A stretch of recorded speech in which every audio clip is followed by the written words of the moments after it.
नमस्कार जय जगन्नाथ। आज आमे ओडिशा इतिहासर 25टी प्रश्न एवं ताहार उत्तर को आलोचना करिबा। प्राचीन कलिंग प्रदेशर राजधानीर नाम कौन? उत्तर तोसाली। परवर्ती प्रश्न कलिंग युद्ध केबे आरंभ होइथिला? उत्तर ख्रीष्टपूर्व 261 मसीहारे। परवर्ती प्रश्न कलिंग युद्ध केउ नदी कूलरे होइथिला? उत्तर दया नदी। परवर्ती प्रश्न पाइक विद्रोह केबे होइथिला? उत्तर 1817 मसीहारे। परवर्ती प्रश्न पाइक विद्रोहर मुख्य पाइक किए थिले? उत्तर बक्सी जगबंधु विद्याधर महापात्र। परवर्ती प्रश्न उत्कल सम्मिलनी केबे प्रतिष्ठा करा जायथिला? उत्तर 1903 मसीहारे। परवर्ती प्रश्न उत्कल सम्मिलनी केउठारे प्रतिष्ठा करा जायथिला? उत्तर कटक रे। परवर्ती प्रश्न उत्कल सम्मिलनीर प्रथम सभापति किए थिले? उत्तर श्रीरामचंद्र भंज। परवर्ती प्रश्न ओडिशार प्राचीन नाम कौन? उत्तर कलिंग।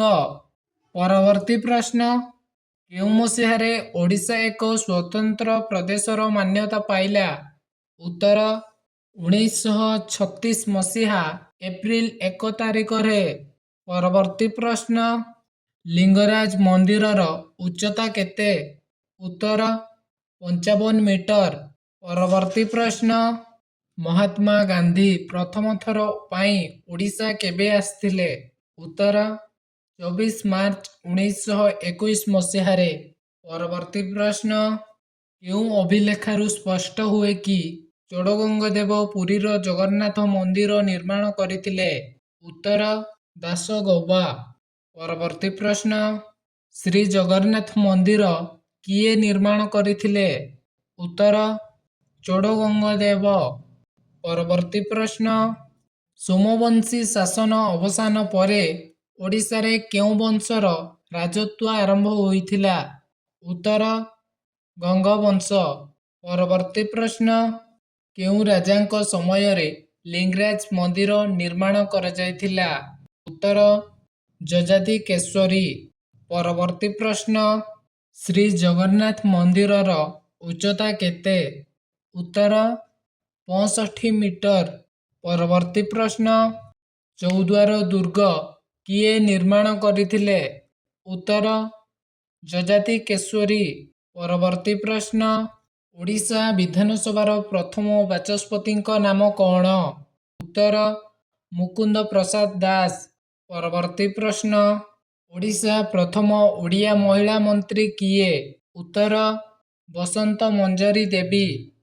परवर्ती प्रश्न ओडिशा हाईकोर्टर प्रथम मुख्य विचारपति किए? उत्तर वीरकिशोर राय। परवर्ती प्रश्न ओडिशार प्रथम मुख्य शासन सचिव किए? उत्तर पीटी मानसफिल्ड। परवर्ती प्रश्न ओडिशार प्रथम राज्यपालଙ୍କ नाम कौन? उत्तर सार जॉन ऑस्टिन हबाक।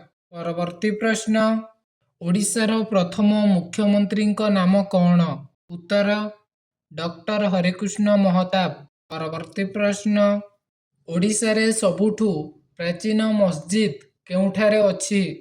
उत्तर दीवाना बाजार कटक। परवर्ती प्रश्न जदि वीडियोटी भल लागि थाए ताहेले वीडियो को लाइक करिवा सहित चैनल को सब्सक्राइब करंतु। धन्यवाद।